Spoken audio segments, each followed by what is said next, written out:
आज सरकार ने सीबीएसई के खिलाफ बड़ा एक्शन लिया है। सीबीएसई के चेयरमैन और सेक्रेटरी को हटा दिया। 12th के स्टूडेंट्स की कॉपियों की जांच के लिए ओएसएम सिस्टम लागू करने, टेंडर प्रोसेस और दूसरी गड़बड़ियों की जांच के लिए कमेटी बना दी। अब इस बात की जांच होगी कि ओएसएम सिस्टम लागू करने का फैसला जल्दबाजी में क्यों लिया गया, किसने लिया, क्यों लिया, क्या किसी एक कंपनी को फेवर करने के लिए टेंडर की शर्तों में बदलाव हुआ था। जिस कंपनी को टेंडर दिया गया, क्या उसके बैकग्राउंड की जांच हुई थी। अगर इस कंपनी के खिलाफ पहले से शिकायतें थी, तेलंगाना में एग्जाम कराने में यह कंपनी फेल हुई थी, तो फिर इसे इतने बड़े एग्जाम का ठेका क्यों दिया गया। इन सारे सवालों के जवाब यह कमेटी खोजेगी, 1 महीने के भीतर रिपोर्ट देगी और उसके बाद एक्शन होगा। हालांकि जांच कमेटी बनने से स्टूडेंट्स की प्रॉब्लम तो कम नहीं हुई। आज भी सीबीएसई के हजारों छात्र री इवैल्यूएशन के लिए अप्लाई नहीं कर पाए, क्योंकि सीबीएसई ने जो पोर्टल लॉन्च किया था वो आज भी ठीक से नहीं चला। सीबीएसई ने माना, एक तो सिस्टम पर ट्रैफिक ज्यादा है, दूसरा पोर्टल को हैक करने की लगातार कोशिश हो रही है, इसलिए बार बार टेक्निकल ग्लिच आते हैं। लेकिन सवाल है कि अब स्टूडेंट क्या करें। 12वीं के नंबरों के आधार पर यूनिवर्सिटीज और प्रोफेशनल कॉलेजेस में एडमिशन मिलता है, ये कोर्सेज शुरू होने वाले हैं, लेकिन अब तक फाइनल रिजल्ट ही नहीं आया, तो स्टूडेंट्स कहां जाएं, किससे कहें। क्या इस चक्कर में यूनिवर्सिटी का सेशन लेट कराया जाएगा, इसका छात्रों के भविष्य पर क्या असर होगा, छात्रों का कहना क्या है और इन सारी गड़बड़ी के लिए कौन जिम्मेदार है। इन सारे सवालों पर चर्चा करेंगे आज की बात में, और शुरुआत करते हैं सरकार के एक्शन से। 12वीं क्लास के बोर्ड के रिजल्ट में बड़े पैमाने पर गड़बड़ियों के बाद आज आखिरकार एक्शन शुरू हुआ। सरकार ने सीबीएसई के चेयरमैन राहुल सिंह और सेक्रेटरी हिमांशु गुप्ता को हटा दिया है।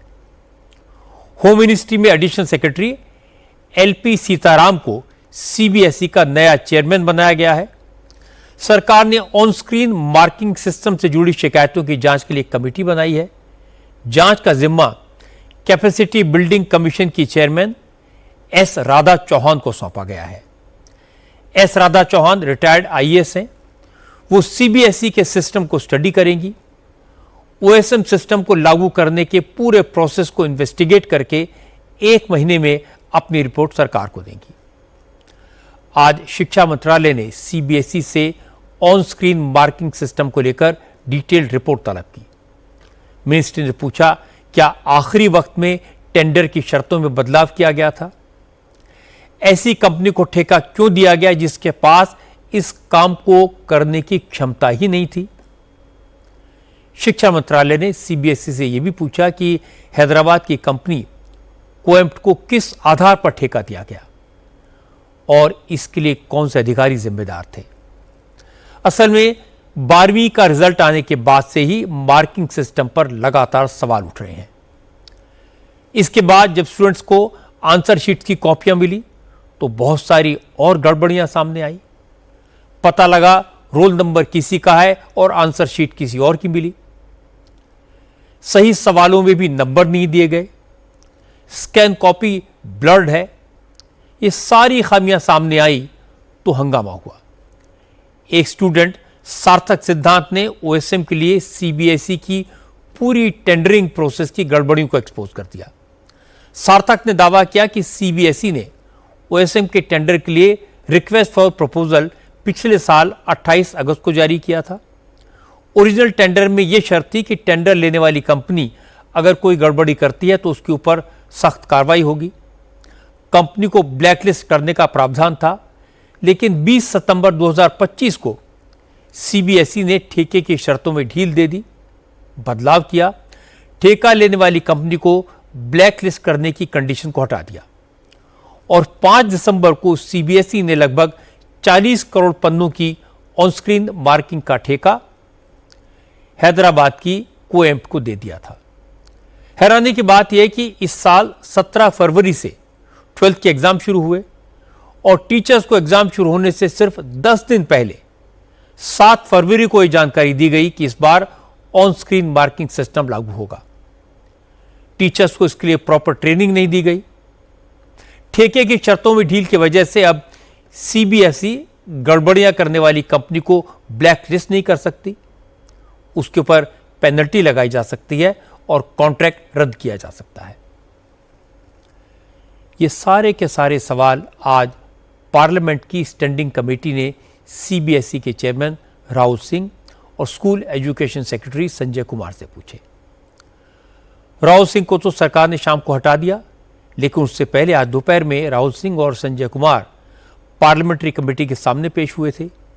कमेटी के चेयरमैन दिग्विजय सिंह, समाजवादी पार्टी के सांसद जियाउर रहमान बर्क और बीजेपी सांसद भीम सिंह ने सीबीएसई चेयरमैन और स्कूल एजुकेशन सेक्रेटरी से पूछा कि आखिर ओएसएम को लागू करने की ऐसी जल्दी क्या थी।